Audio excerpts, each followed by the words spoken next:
مگر جو حق دیا شریعت نے اس حق کو استعمال کر لیا کہ میں تو نہیں مانتی یا رسول اللہ، یہ تو میرا خانگی معاملہ، حضور دے رہے ہیں رائے، اگر حکم شرعی ہوتا تو سر جھکا ہوا تھا، پھر تو بولنے کی گنجائش نہیں۔ اس سے اندازہ ہوا کہ اختلاف رائے اگر اہل اللہ یا علماء سے ہو جائے اور ہو دیانت یعنی حجت بھی ہو، کوئی مذاق نہیں، لیکن بے ادبی یا تمسخر یا تضحیک یہ کسی حالت میں جائز نہیں، اس لیے کہ بہرحال وہ عالم دین ہے جس سے آپ اختلاف کر رہے ہیں، اس کا مقام اور منصب نیابت رسول کا ہے، وہ نائب رسول ہے، اس کی عظمت واجب ہوگی۔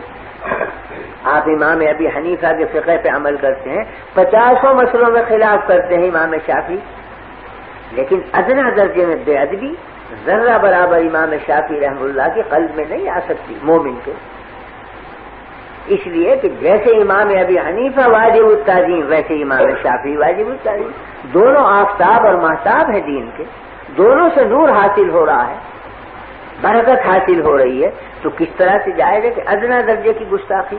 تو گستاخی کرنا جہالت کی علامت ہے، استہزاء کرنا جہالت کی علامت ہے۔ موسیٰ علیہ السلام نے جب نصیحت کی ہے قوم کو اور فرمایا کہ یہ فلاں مقتول زندہ ہو جائے گا اگر بچڑے کا ذبح کر کے اس سے ملا دو، تو بنی اسرائیل کہتے ہیں کہ اتتخذنا ہزوا، کیا آپ مذاق کر رہے ہیں، زندگی کر رہے ہیں ہمارے ساتھ، کہاں بچڑا، کہاں اس کا ذبیحہ، کہاں مقتول کی لاش کو ملانے سے زندہ ہو جانا، کیا تعلق بچڑے کو اور زندگی سے؟ اتتخذنا ہزوا، کیا مذاق کرتے ہیں؟ فرمایا قال اعوذ باللہ ان اکون من الجاہلین، میں اللہ سے پناہ مانگتا ہوں کہ میں جاہلوں میں شمار ہوں، یعنی دلگی اور تمسخر جاہل کی علامت، یہ تو جاہلوں کا کام ہے، علم کا والوں کا کام نہیں ہے کہ تمسخر کریں، اس لیے کہ وہ ادب کے خلاف ہے اور ادب پر دین کا مدار، تو تمسخر بے ادبی اور بے ادبی سے دین ضائع ہوتا۔ تو ایک ہے رائے کا اختلاف، ایک ہے کسی عالم سے مسلک کا اختلاف، لیکن ایک ہے اس کی بے ادبی، اختلاف جائز ہے، بے ادبی کسی حالت میں جائز نہیں۔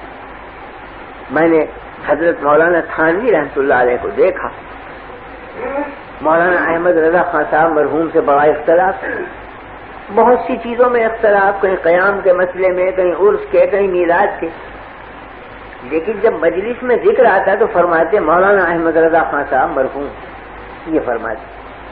ایک دفعہ مجلس میں بیٹھنے والے ایک شخص نے کہیں بلا مولانا کے احمد رضا کہہ دیا، تو حضرت نے ڈانٹا اور خفا ہوئے، فرمایا عالم تو ہیں اگرچہ اختلاف ہے رائے کا، تم منصب کب کی بے احترامی کرتے ہو، کس طرح جائز؟ رائے کا اختلاف اور چیز ہے، ایک عالم کی عزت کرنا اور چیز، تو بہرحال وہ حجت سے اختلاف کر رہے ہیں، یہ الگ چیز ہے کہ ہم اس کو خطا سمجھتے ہیں، ہم اس کو صحیح نہیں سمجھتے، لیکن جب وہ ایک حجت رکھتے ہیں غلط یا صحیح، تو حجت سے اختلاف کرنے کا حق حاصل ہے علم کو، اس پہ توہین کا کیا مطلب، بے ادبی کا کیا مطلب؟ یہ برا سمجھا کہ لفظ مولانا نہ لگایا اس نے، حالانکہ مولانا تھانوی رحمۃ اللہ علیہ کے مد مقابل تو مولانا چھوڑ گئے انتہائی گستاخی سے یاد کرتے ہیں، مگر مولانا اہل علم میں سے تھے، وہ تو نام اگر علم کا آیا تو ادب ضروری سمجھتے، چاہے مخالف ہو چاہے بالکل معاند بھی ہو، مگر ادب کا رشتہ ہاتھ سے نہیں چھوڑتے تھے۔ میں نے سنا واقعہ حضرت مولانا محمد قاسم صاحب رحمۃ اللہ علیہ نانوتوی کا کہ دہلی میں قیام تھا تو حضرت کے خدام میں تھے وہاں چند حضرات مقیم، ایک تو حضرت شیخ الہند مولانا محمود حسن صاحب موجود تھے، دوسرے شاگرد مولانا احمد حسن صاحب محدث امروہی وہ بھی وہاں موجود تھے، حاجی امیر شاہ خان صاحب مرحوم وہ بھی حضرت کے خدام میں تھے، وہ بھی موجود تھے۔ تو مولانا احمد حسن صاحب مرحوم نے اپنے ہمجولیوں میں بیٹھ کر یہ فرمایا کہ بھائی دلی میں لال کنویں کی مسجد کے جو امام ہیں ان کی قرات بہت اچھی ہے، تو چلو کل صبح کی نماز ان کے پیچھے پڑھیں گے، قرآن شریف بہت اچھا پڑھیں۔ تو شیخ الہند رحمۃ اللہ علیہ نے غصے میں فرمایا کہ تمہیں شرم نہیں آتی بغیر، وہ ہمارے حضرت نانوتوی کی تکفیر کرتا ہے وہ امام، ہم اس کے پیچھے نماز پڑھیں گے، جب وہ حضرت مولانا کو کافر کہتا ہے ہم نہیں پڑھیں گے ایسے شخص کے پیچھے نماز، اور کوئی ذرا سخت لہجہ اختیار کیا۔ یہ جملے حضرت نانوتوی کے کان میں پڑے، تو اگلے دن حضرت نانوتوی رحمۃ اللہ علیہ ان سب شاگردوں کو لے کر اسی مسجد میں پہنچے صبح کی نماز پڑھنے کے لیے، اسی امام کے پیچھے جا کے نماز پڑھی۔ نماز کا جب سلام پھیرا تو چونکہ لوگ اجنبی تھے یہ، تو نمازیوں نے دیکھا کہ بھئی یہ ہیں تو کچھ علماء صورت مگر ہیں اجنبی، تو کچھ چوے گوئیاں ہوئی کون ہے معلوم ہوا کہ تو حضرت مولانا احمد قاسم صاحب اور یہ ان کے شاگرد مولانا شیخ الہند محمود الحسن صاحب ہیں، اور یہ مولانا احمد حسن محدث امروہی ان کے تلمیذ ہیں۔ اب امام کو سخت حیرت ہوئی کہ میں تو انہیں رات دن کافر کہتا ہوں اور یہ نماز پڑھے آئے، تو خود بڑھے وہ امام اور کہا کہ حضرت میں آپ کی تکفیر کرتا تھا اور میں آج شرمندہ ہوں کہ آپ میرے پیچھے نماز پڑھیں، حالانکہ میں نے آپ کو کافر کہا۔ فرمایا مجھے قدر ہے آپ کے کافر کہنے سے، اور میں آپ کی اور زیادہ عزت بڑھ گئی میری نگاہ میں چونکہ آپ نے کافر کہا مجھے۔ کیوں؟ اس واسطے کہ آپ کو یہ روایت پہنچی کہ میں توہین کرتا ہوں رسول اللہ صلی اللہ علیہ وسلم کی، تو آپ کی غیرت ایمانی کا یہی تقاضا تھا کہ آپ مجھے کافر کہیں۔ ہاں البتہ شکایت اتنی ہے کہ وہ روایت غلط پہنچی، روایت کی تحقیق کر لینی چاہیے تھی کہ میں نے کی بھی ہے توہین یا نہیں، لیکن بہرحال تکفیر کی بنا ہے توہین رسول، اور توہین رسول جو مسلمان سنے گا تکفیر واجب ہے کرنا، کہ وہ کافر کہے وہ دائرہ اسلام سے خارج ہو گیا جو توہین کرے نبی کریم صلی اللہ علیہ وسلم کی۔ تو فرمایا میرے دل میں قدر ہے آپ کی قوت ایمانی کی کہ آپ نے مجھے کافر کہا، اس لیے کہ آپ کو یہ خبر پہنچی کہ میں توہین رسول کرتا ہوں۔ ہاں شکایت اتنی ہے کہ آپ تحقیق کر لیتے کہ یہ خبر صحیح ہے یا غلط، تو میں عرض کرنے یہ آیا ہوں کہ یہ خبر غلط ہے، اور میں خود اس شخص کو دائرہ اسلام سے خارج سمجھتا ہوں جو ادنا درجے میں بھی توہین کرے نبی کریم صلی اللہ علیہ وسلم کی۔ اور اگر آپ کو یقین نہ آئے اور آپ سمجھتے ہیں میں کافر ہوں، میں اب آپ کے ہاتھ پر اسلام قبول کرتا ہوں، اشہد ان لا الہ الا اللہ و اشہد ان محمد رسول اللہ۔ وہ امام قدموں میں گرا، بچھا جاتا ہے بیچارہ۔ تو بات صرف یہی تھی کہ ان حضرات کے دلوں میں تواضع للہ اور ادب مع اللہ اس درجہ بڑھا ہوا تھا کہ نفسانیت کا جیسے شائع بنا رہا ہو اور حقیقت کو سمجھتے تو استہزاء یا تمسخر یا بے ادبی یہ تو بجائے خود ہے، بے قدری تک بھی نہیں کرتے تھے اپنے معاندوں کی، بلکہ صحیح محمل پر اتار کر یہ کہتے تھے کہ یہ جو ہمیں کافر کہتے ہیں یہ بھی ان کی قوت ایمانی کی دلیل۔ البتہ انہیں تحقیق کر لینی چاہیے کہ واقعی میں ہم توہین رسول کرتے ہیں یا نہیں، ہم معاذ اللہ دشمنان رسول ہیں یا دوستان رسول ہیں، اس کی تحقیق ان پر واجب تھی، بلا تحقیق کے حکم نہیں لگانا چاہیے۔ لیکن جو حکم لگایا وہ صحیح ہے کیونکہ توہین رسول کرنے والا کبھی اسلام میں باقی نہیں رہ سکتا۔ تو میرے عرض کرنے کا مطلب یہ تھا کہ تعدب اور ادب یہ بنیاد ہے دین کی، جس کو عارف رومی نے کہا ہے نا کہ الخدا خواہم توفیق ادب، بے ادب محروم مان فضل رب۔ ہم اللہ سے توفیق چاہتے ہیں ادب کی، کیونکہ بے ادب محروم ہوتا ہے فضل خداوندی سے۔ حق تعالی شانہ کے یہاں اس کا کوئی مقام نہیں ہے جو گستاخ اور بے ادب۔ بہت سے ایسے فضلاء ہماری نگاہوں میں ہیں کہ جنہوں نے دارالعلوم دیوبند کے اندر تعلیم پائی اور اچھے بھی استعداد، مگر معاملہ تھا اساتذہ کے ساتھ بے وقتی کا، بے ادبی کا، تو وہاں سے فارغ ہونے کے بعد علم کی خدمت سے محروم رہے، علم نصیب نہیں ہوا۔ بہت سے فضلاء استعداد اچھی، کوئی موٹر ڈرائیوری کر رہا ہے، کوئی دکان پر بیٹھا ہوا ہے، یہ نصیب نہیں ہوا کہ وہ محدث یا مفسر بن کر بیٹھے۔ اور ایسے بھی ہماری نگاہوں میں ہے کہ استعداد بہت معمولی، علم قوت قطن دی، لیکن تعدب اور خدمت اتنی تھی کہ رات دن اساتذہ کی خدمت میں اور ادب کے ساتھ لگے رہتے تھے۔ اب ہم دیکھتے ہیں کہ وہ اتنی خدمت کر رہے ہیں کہ بڑے بڑے ذی استعداد فضلاء اس کی خدمت نہیں کر رہے جتنا وہ کر رہے ہیں، حالانکہ استعداد معمولی مگر مقبولیت ان کے اندر پیدا ہو گئی ادب کی وجہ سے۔ تو یہ سب سے بڑی چیز ہے۔ حضرت حاجی امداد اللہ قدس اللہ سرہ نے ایک رسالہ لکھا خود، اور حضرت مولانا محمد قاسم صاحب رحمۃ اللہ علیہ کو جو ان کے مرید ہیں دیا کہ تم اس کی نقل کر لاؤ۔ اس کے اندر ایک جگہ املا کی غلطی تھی، عین کے بجائے حمزہ لکھا ہوا تھا۔ تو اب ادب دیکھیے کہ اس کو صحیح نہیں لکھا، اتنی جگہ چھوڑ دی، اور شیخ سے جا کے پوچھتے ہیں کہ حضرت یہ لفظ سمجھ میں نہیں آئی کیا ہے؟ حضرت حاجی صاحب نے دیکھ کے فرمایا اوہ بھائی مجھ سے غلطی ہوئی لکھنے میں ہم چھوڑ دی. اور شیخ سے جا کے پوچھتے ہیں کہ حضرت یہ لفظ سمجھ میں نہیں آئی کیا ہے. حضرت حاجی صاحب نے دیکھ کے فرمایا اوہ بھائی مجھ سے غلطی ہوئی لکھنے میں حمزہ کے بجائے عین لکھ دیا، اصل میں یہ حمزہ سے ہے یہ لفظ، اس کو یوں لکھ دو کہ بہتر. تو وہ اتباع کا راستہ اختیار کیا، تلقین کا راستہ اختیار نہیں کیا کہ شیخ سے جا کے یوں کہتے کہ آپ نے غلط لکھا، حالانکہ واقعی میں غلط ہی لکھا ہوا تھا، مگر یہ ضرورت نہیں کی کہ یوں کہیں کہ یہ غلطی ہو گئی. میں اور شیخ کے سامنے یوں کہوں کہ آپ نے غلط لکھا، بے ادبی کی بات ہے. تو اس کو لکھا نہیں، نقل نہیں کیا لفظ کو، جا کے کہا کہ یہ کیا لفظ ہے حضرت، کچھ پوری طرح سمجھ میں نہیں آیا. اور سمجھ میں واقعی کہاں آیا تھا، وہ تو حمزہ سے نہیں تھا بس عین سے تھا. تو حضرت نے خود ہی فرمایا کہ بھائی مجھ سے غلطی ہے.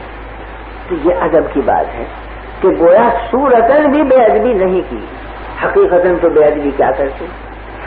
تو بہرحال دین کا دار مدار انہی تعدبات پر ہے، انہی آداب پر ہے. شریعت نے مستقل باب رکھے ہیں ہر موضوع کے، جہاں احکام ہے احکام کے ساتھ کچھ آداب بھی.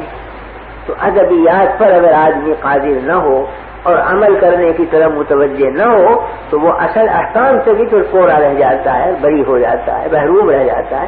اس لیے آداب کی ضرورت. ایک حدیث نقل کی ہے حضرت شاہ عبد العزیز قدس اللہ سرہ نے تفسیر فتح العزیز میں. اس کے لفظ مجھے پوری طرح یاد نہیں، ممکن ہے کہ روایت میں فرق پڑ جائے. بہرحال جتنے مجھے یاد ہے وہ لفظ میں نقل کیے دیتا ہوں. حدیث نقل کی کہ من تہاون بالآداب حرم من السنہ ومن تہاون بالسنہ حرم من الواجبات ومن تہاون بالواجبات حرم من الفرائض ومن تہاون بالفرائض حرم من المعرفہ. جس نے سستی دکھلائی آداب پر عمل کرنے میں وہ سنتوں سے محروم ہو جائے. جس نے سستی دکھلائی سنت پر عمل کرنے میں وہ واجبات سے محروم ہوگا. جس نے واجبات میں سستی کی وہ فرائض سے محروم ہوگا. جس نے فرائض میں سستی کی وہ معرفت خداوندی سے محروم ہو جائے گا. وہ پہچان نہیں سکے گا حق پہچاننے کا اللہ. تو آداب رکھے گئے ہیں اس لیے کہ ان کو محفوظ کرے تاکہ سنت پر عمل کی توفیق. سنت پر عمل کرے گا تو واجبات سے عمل کی توفیق ہوگی، واجبات سے عمل کرے گا تو فرائض کی توفیق ہوگی، فرائض سے عمل کرے گا تو معرفت بڑھے گی. اسی واسطے سنتوں کو کہا گیا کہ یہ مکمل ہے فرائض کے لیے. یعنی جس نے سنتیں چھوڑی چند دن کے بعد وہ فرائض بھی گھنٹے رات پڑھے گا کہ آج پڑھ لیا کل کو نہ پڑھا، محروم ہو جائے گا. اس واسطے وہیں سے پکڑا ہے شریعت نے.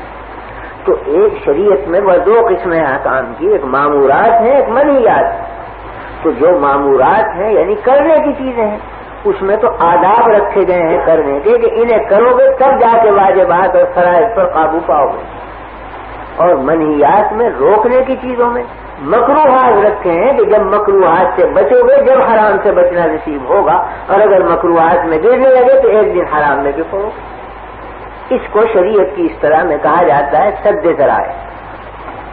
یعنی ذرائع کو اور وسائل کو روک دو تاکہ مقاصد تک نہ پہنچ سکے آدمی. تو منہی اور ممنوع چیزوں میں وسائل سے بچا دو تاکہ اصل ممنوع سے بچ جائے، اور واجبات میں وسائل کو اختیار کراؤ تاکہ فرائض پر عمل کرے. مثلا جیسے حدیث میں ارشاد فرمایا گیا کہ ما اسکر کثیر ہو فقلیل ہو حرام. جس چیز کے تھوڑے حصے میں نشہ ہے اس کا زیادہ جس کے زیادہ حصے میں نشہ ہے اس کا کم حصہ بھی ناجائز ہے استعمال کرنا. شراب کے ایک گھونٹ میں نشہ ہے، ایک قطرے میں تو نشہ نہیں، لیکن قطرہ پینا بھی اسی طرح حرام ہے جس طرح سے ایک گھونٹ پینا حرام. حالانکہ حرام ہوئی ہے شراب شکر کی وجہ سے، نشے کی وجہ سے، اور ایک قطرے میں ظاہر ہے کہ نشہ نہیں ہے تو جائز ہونا چاہیے تھا ایک قطرہ، مگر وہ بھی اسی طرح حرام ہے جس طرح سے گھونٹ پینا حرام. کیوں؟ سد ذرائع کے لیے کہ جو آج ایک قطرہ رکھے گا وہ کل کو ایک گھونٹ پیے گا، جو کل کو ایک گھونٹ پیے گا وہ پرسوں کو جام پیے گا، اور جو پرسوں کو جام پیے گا وہ ترسوں کو شرابی بن جائے گا. تو شرابی بننے سے بچانے کے لیے قطرے کو حرام قرار دے دیا تاکہ پہنچ نہیں نہ پائے وہاں سے. یا جیسے حدیث میں ارشاد فرمایا گیا کہ من اتی عرافا فقد کفر بما انزل علی محمد صلی اللہ علیہ وسلم. جو کسی کاہن یا جادوگر کے پاس گیا اس نے کفر کیا محمدی شریعت کے ساتھ.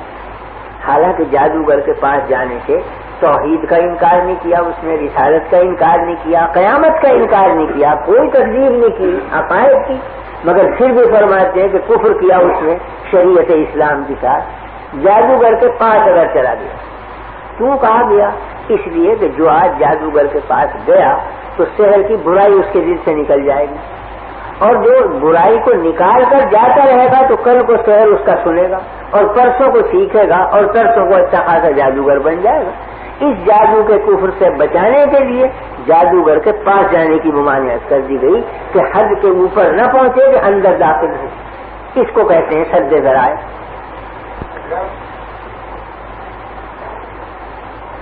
اس کو کہتے ہیں سد ذرائع۔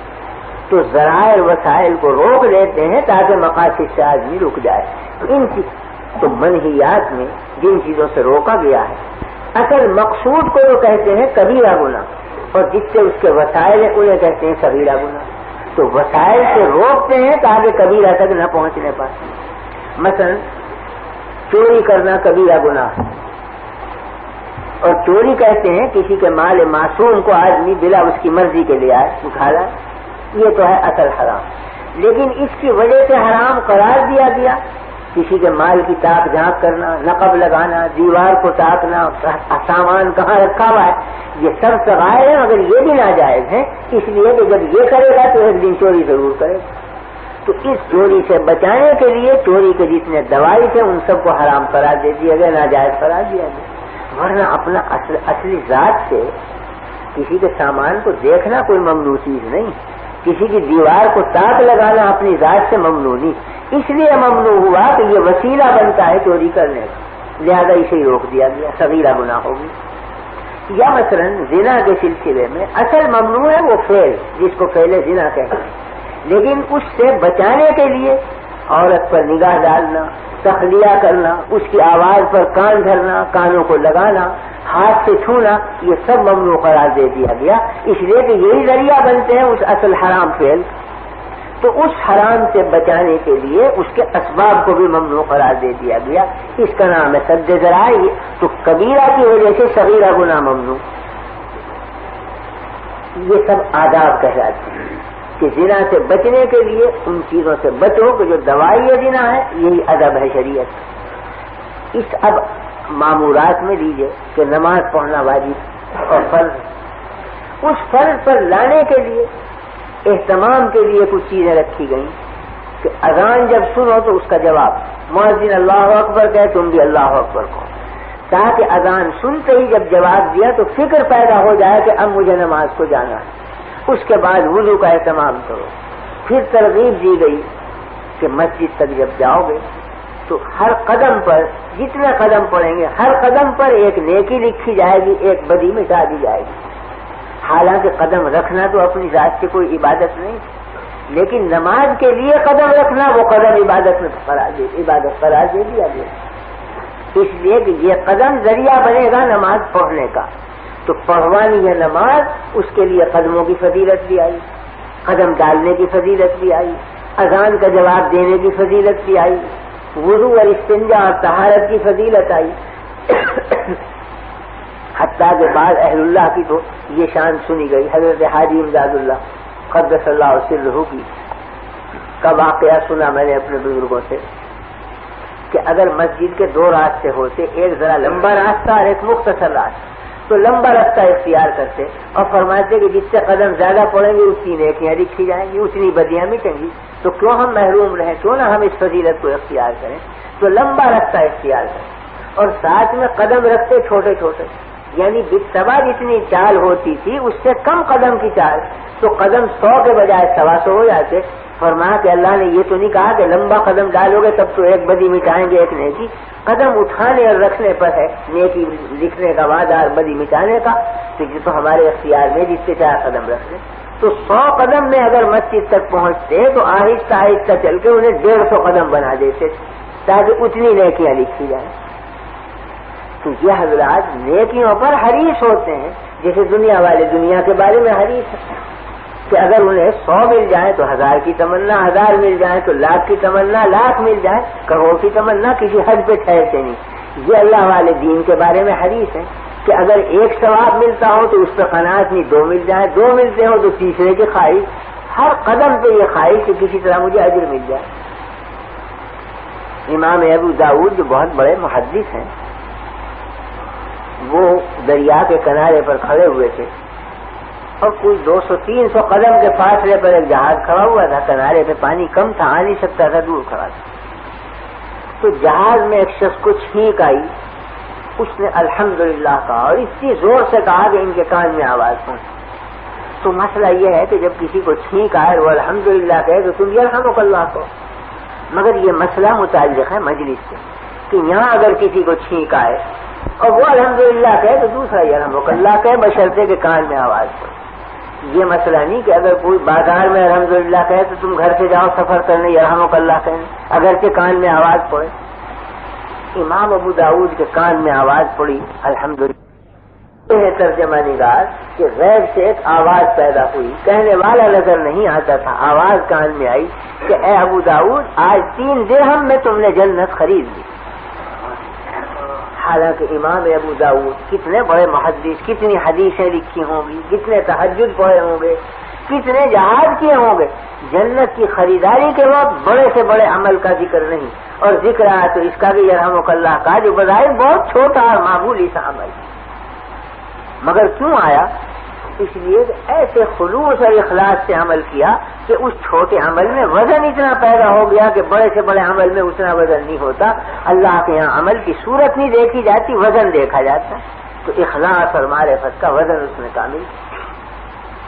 تو یہ بات میں نے اس لیے عرض کی کہ یرحمک اللہ کہنا جہاز میں جا کر 3 درہم میں کشتی کرائے کر کے نہ واجب تھا نہ فرض تھا امام ابو داؤد پر، مگر یہ لوگ حریص ہوتے ہیں کہ آداب پر عمل کرو تاکہ فرائض کی حرص اور واجبات کی حرص پیدا ہو۔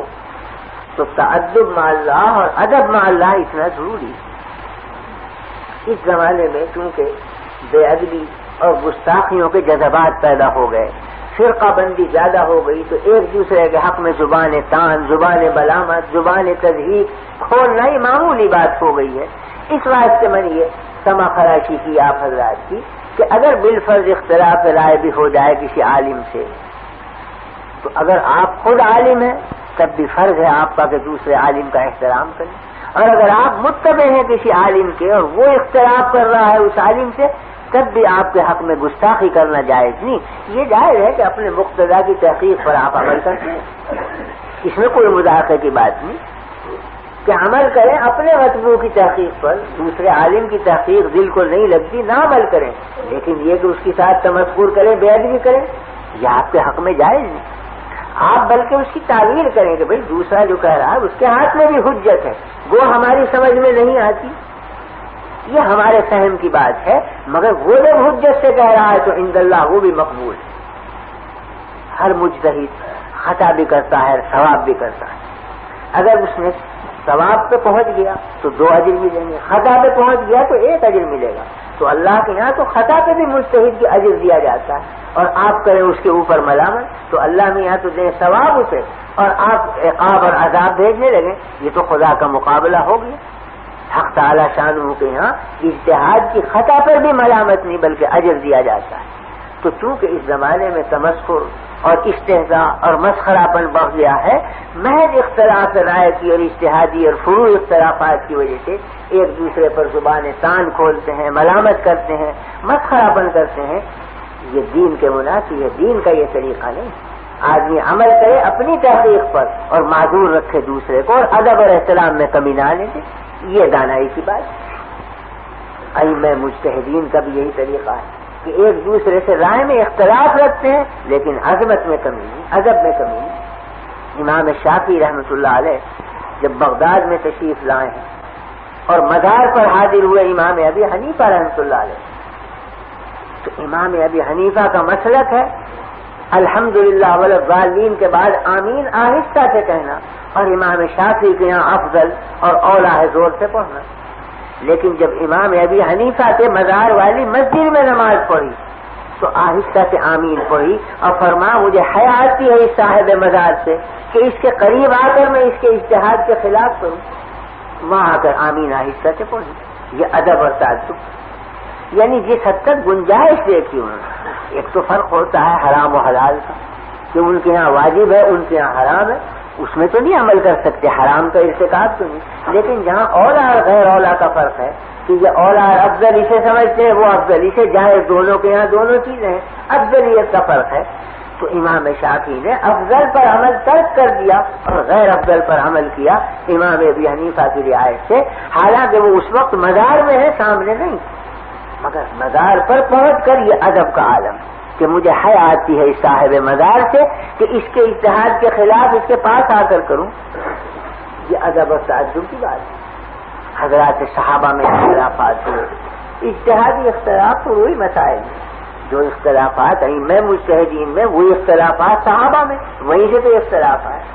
لیکن باوجود اس کے ادب اور احترام اور عظمت اور تعظیم اس میں ذرہ برابر کمی نہیں ہوتی. کہ یہ جو ہمارے جھگڑے ہیں یہ مسائل کی خاصیت نہیں، یہ تو ہماری نفسانی جذبات ہیں. ہم نے مسائل کو آڑ بنا رکھا ہے اپنے جذبات کے نکالنے کے لیے. اگر مسائل کی خاصیت ہوتی آپس میں لڑنا تو سب سے پہلے تو صحابہ لڑتے کیونکہ ان کے یہاں بھی اختلاف، اس کے بعد ائمہ مجتہدین میں لاٹھی چلتی کیونکہ ان کے یہاں بھی اختلاف تھا، پھر علماء ربانیین آپس میں لڑتے کیونکہ ان کے یہاں بھی اختلاف تھا. اگر اختلاف بھی اور ادب بھی ہے، معلوم ہوا کہ مسئلے کی خاصیت لڑنا جھگڑنا نہیں. اختلاف رائے تو ہے مگر جھگڑنا علیحدہ یہ مسئلے کی خاصیت نہیں. تو ہمارے نفسانی جذبات ہیں، ہم نے آڑ بنا لیا ہے مسائل کو اور اس سے ہم نکالتے ہیں اپنے جذبات. اور میں تو کہا کرتا ہوں کہ لڑنے کی چیز اصل میں جائیداد ہے، جاگیر ہے، مکان ہے، بلڈنگ ہے، روٹی ہے، کپڑا ہے، اسی پر لڑتے ہیں لوگ. جب مسلمانوں کے پاس یہ چیزیں نہ رہیں، نہ جائیداد رہی، نہ حکومت، نہ سلطنت، اور لڑنا ضروری تھا تو انہوں نے کہا بھائی دین کو ذریعہ بناؤ لڑنے کو، پھر مسائل کو آڑ بناؤ لڑنے کو. جذباتی باتیں ہیں. مسائل کی یہ خاصیت نہیں ہے کہ لڑیں آپس میں، اختلاف رائے کرنے کی گنجائش ہے، لڑنے جھگڑنے کا کوئی سوال نہیں پیدا ہوتا. ہمارے یہاں آج سے کوئی 30-40 برس پہلے کا قصہ ہے کہ ایک کلکٹر تھا، مارش اس کا نام تھا، یورپین تھا وہ کلکٹر. تو اس کے زمانے میں حنفیوں میں اہل حدیث میں لڑائی ہوئی، اور لڑائی کہاں پہ ہوئی؟ آمین کے مسئلے. حنفی نے آمین زور سے نہ کہی، اہل حدیث نے زور سے کہی تو لاٹھی چلی، سینکڑوں آدمیوں کے سر ٹوٹ گئے، ایک بلوہ عام ہوا. مقدمہ گیا کلکٹر کے یہاں بارش کی. فریقین کے وکلاء نے مقدمہ سمجھایا کلکٹر کو، تو وہ پوچھتا ہے کہ بھائی یہ آمین کوئی جائیداد ہے، کوئی جاگیر ہے، کوئی بلڈنگ ہے، کیا چیز ہے جس پہ تم لڑتے ہو؟ تو وکلاء نے کہا کہ نہیں صاحب یہ جاگیر نہیں، یہ تو آمین ایک فعل ہے، زبان سے کہا جاتا ہے. کہ تو تم لڑتے کیوں ہو اس پہ؟ کہہ لو جو تمہیں کہنا ہو. انہوں نے کہا صاحب یہ یوں کہتے ہیں کہ پیغمبر سے حدیث آئی ہے کہ آمین زور سے کہو، یہ یوں کہتے ہیں کہ حدیث آئی آہستہ کہو. تو انہوں نے کہا جس کو جو حدیث معلوم ہو اس پہ عمل کر لے، تم لڑتا کیوں ہے آپس میں؟ اب اس کی سمجھ میں نہ آ رہے کہ لڑائی کیوں ہوئی، اور سمجھ میں آنے کی بات یہ نہیں تھی آمین کوئی لڑنے کی چیز تھی، کوئی لاٹھی چلنے کی چیز تھی. بہرحال اس نے فیصلہ لکھا اور بڑا دانشمندانہ فیصلہ لکھا. اس نے فیصلہ لکھا کہ میں روداد مثل کو دیکھ کر اس نتیجے پر پہنچا ہوں کہ مسلمانوں کے یہاں آمین کی 3 قسمیں ہیں. وہ عیسائی لکھ رہا ہے کہ میں اس نتیجے پر پہنچا ہوں کہ مسلمانوں کے یہاں آمین کی 3 قسمیں ہیں. ایک آمین بالجہر یعنی زور سے آمین پڑھنا، ایک قسم ہے آمین بالسر یعنی آہستہ سے آمین پڑھنا، اور ایک قسم ہے آمین بالشر یعنی جھگڑنے لڑنے کے لیے پڑھنا. تو یہ جتنا فساد ہے آمین بالشر کا ہے، نہ آمین بالجہر کا، نہ آمین بالسر کا. اس لیے کہ آمین بالجہر کے بارے میں بھی حدیث موجود ہے، ایک امام نے اسے اختیار کیا ہے. آمین بالسر کے بارے میں بھی حدیث موجود ہے، ایک امام نے اسے اختیار کیا. تو اس میں تو لڑائی کی کوئی بنیاد ہی نہیں. یہ آمین بالشر کی لڑائی ہے، نہ بالجہر کی نہ بالسر کی. لہذا میں دونوں فریق کو سزا کرتا ہوں کہ دونوں مفسد ہیں، دونوں کو جیل بھیجا اٹھا کے جو سرغنے تھے. یہ بڑا دانشمندانہ فیصلہ تھا. اس نے بتلایا کہ اختلافی مسائل لڑائی جھگڑے کے لیے نہیں ہوتے، وہ دیانتاً حجت سے رائے قائم کرنے کے لیے ہوتے ہیں، نہ کہ نزاع باہمی کے لیے. مگر یہ ہمارے قلوب کا فساد ہے کہ ہم نے اختلافی مسائل کو آڑ بنا لیا ہے اپنے دل کے جذبات اور بخارات نکالنے کا. جب کوئی بنا نہ رہی لڑنے جھگڑنے کی تو انہوں نے کہا دین ہی پہ لڑو، مسائل ہی پہ لڑو. تو ہر دین کا مسئلہ لڑنے کے لیے رہ گیا، ہر دین کا مسئلہ جھگڑے ڈالنے کے لیے رہ گیا، گروہ بندیاں کرنے کے لیے رہ گیا. بھائی اگر اجتہادی مسئلہ ہے اسے بیان کرو. اب اگر کوئی نہیں مانتا تو لڑنے جھگڑنے کی ضرورت نہیں، وہ اپنی قبر میں جائے گا، تم اپنی قبر میں جاؤ گے. تمہیں حق کیا ہے جو اس کے ساتھ مسخرہ پن کرو، اور اسے کیا حق ہے کہ تمہارا استہزاء کرے. بس حق ادا ہو گیا امر بالمعروف کا کہ تمہارے دل میں ایک ثواب بات تھی، تم نے کہہ دی. اب اگر نہیں مانتا دوسرا نہ مانے، اور اگر اس کے پاس کوئی حجت ہے تو وہ عند اللہ جواب دے. تم ذمہ دار نہیں، نہ تم سے آخرت میں پوچھا جائے گا کہ تم نے کیوں نہیں منوایا. اصل دین منوانا بھی ضروری نہیں کہ جائے کہ فروعی اور اجتہادی مسائل کا منوانا ضروری ہو، کہہ دینا ہے اگر کوئی پوچھے، ورنہ ضرورت نہیں. تو بہرحال یہ میں نے اس لیے عرض کی کہ آج کل چونکہ یہ ایک خو پیدا ہو گئی ہے کہ ذرا ذرا سے اختلافی مسائل پر لوگ نزاع جھگڑوں کا پرداز ڈال دیتے ہیں، اور اس سے پھر مسلمانوں میں عوام میں جھگڑے پیدا ہوتے ہیں، ایک دوسرے سے دشمنی کے لیے آمادہ ہو جاتا ہے، اور اس سے مسلمانوں کی قوت ظاہر ہو رہی ہے. اس واسطے اس قسم کے فروعی مسائل کا طریق یہی ہے کہ جو حق مسئلہ معلوم ہو بیان کر دیا جائے، دوسرا نہ مانے تو ادنا شکایت نہ کرے، اور اگر حجت بھی اس کے پاس ہے تو پھر موقع ہی نہیں شکایت کا. بس آگے نزاع ختم. منوانا اور زور دینا کہ یہی حق ہے، یہ چیز غلط ہے. حضرت شیخ عبد القادر جیلانی قدس اللہ سرہ نے اپنے ایک مرید کو خلافت دی اور فرمایا کہ فلاں مقام پہ جا کر دین کی تبلیغ کرو اور دین کی اشاعت کرو. چلتے ہوئے اس مرید خلیفہ نے عرض کیا کہ حضرت کوئی نصیحت فرمائیے مجھے. شیخ نے فرمایا کہ دو باتوں کی نصیحت کرتا ہوں، ایک یہ کہ خدائی کا دعویٰ مت کرنا، ایک یہ کہ نبوت کا دعویٰ مت کرنا. یہ بیچارہ حیران ہوا کہ حضرت میں 20 برس آپ کی صحبت میں رہا، کیا آپ کو یہ خطرہ تھا کہ میں خدائی کا دعویٰ کروں گا جا رہا؟ کیا آپ کو یہ احتمال تھا کہ میں نبوت کا دعویٰ کروں گا؟ فرمایا کہ خدائی کے دعوے کے معنی سمجھ لو پہلے، اور نبوت کے دعوے کے معنی سمجھ لو پھر بات کرنا. خدا کی ذات وہ ہے کہ جو وہ کہہ دے وہ اٹل ہو، اس کے خلاف کبھی نہ ہو سکتا ہو. تو جو انسان اپنی رائے کو اس درجے میں پیش کرے کہ یہ اٹل ہے، اس کے خلاف نہیں ہو سکتا، وہ درپردہ خدائی کا مدعی ہے. یہ تو خدا کا کام ہے کہ وہ یوں کہے کہ جو میں نے کہا وہی ہے صحیح اور وہی چلے گا، دوسری چیز نہیں چل سکتی. بندہ اپنی رائے پر اتنا اصرار کرے کہ یہی چلے گی، یہ تو درپردہ خدائی کا دعویٰ ہے، وہ نام خدائی کا نہیں. اور نبی وہ ہے کہ جو زبان سے فرمائے وہ سچی بات ہو، کبھی جھوٹ نہیں ہو سکتا نبی کا کلام. تو جو شخص اپنے قول کے بارے میں یہ کہے کہ یہ اتنی سچی بات ہے کہ اس کے خلاف ممکن نہیں، تو وہ حقیقت میں درپردہ مدعی نبوت کا ہے کہ میں نبی ہوں، یہ الہامی چیزیں غلط نہیں ہو سکتی، حالانکہ رائے ہے اس کی.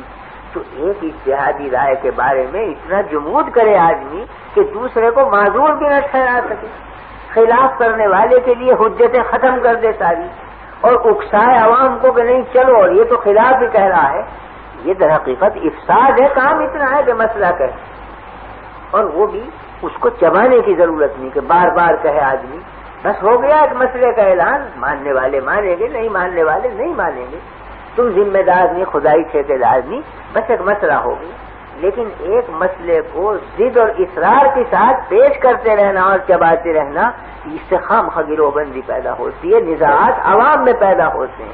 کہنے والوں کا نہیں بگڑتا، مصیبت عوام پر آ جاتی. ہاں زور اور اصرار نصوص پر کیا جائے. مثلا نفس سریہ نماز فرض ہے، آپ زور جبر سے کہہ سکتے ہیں کہ پڑھنی پڑے گی نماز، روزہ رکھنا پڑے گا، زکات دینی پڑے گی.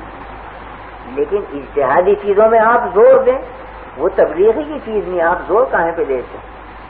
مثلا حنفی مسائل ہیں اجتہادی، یہ تبلیغی مذاہب نہیں ہے کہ آپ اسٹیج پہ کھڑے ہو کر یوں کہیں کہ لوگوں تم حنفی بن جاؤ، شافعی مت رہو. یہ غلط ہے. اس واسطے کہ تو اجتہادی مسائل ہیں، جو مسئلہ ثواب ہے اس میں احتمال خطا کا ہے، اور جس مسئلے کو آپ خطا کہہ رہے ہیں اس میں احتمال ثواب کا ہے. تو جد اور اصرار کرنا یا تبلیغ کرنا حنفیت کی، یا کوئی شافعی آ کے اسٹیج پہ کھڑا ہو کہ لوگوں شافعی بن جاؤ حنفی مت رہو، تو یہ مذاہب تبلیغی نہیں، یہ تو ترجیحی مذاہب ہے. اس کا مطلب یہ کہ یہ عمل راجح ہے، فلاں عمل راجح نہیں. اس عمل کی چیزیں ہیں، لیکن ان کو تبلیغ کرنا یہ حقیقت میں اپنے محل سے نکال دینا ہے شیخ. تو ترجیحی مذاہب کو تبلیغی مذاہب مت بناؤ. تو جب فقہ جو اجتہادی مسائل کا مجموعہ ہے وہ بھی تبلیغی چیز نہیں، تو اگر کسی عالم کی کوئی جزوی تحقیق ہو وہ تبلیغی کیسے بن جائے گی کہ خام خواہ اس کی تبلیغ کرے؟ یہ ہو سکتا ہے کسی نے مسئلہ پوچھا جو اس کے نزدیک حق ہے وہ مسئلہ بتلا دے، وہ مانے نہ مانے، لیکن اس کی تبلیغ کر کے اس کو زینت اسٹیج بنا دے، یہ کسی طرح مناسب نہیں، اس کا نتیجہ گروہ بندی ہوگا.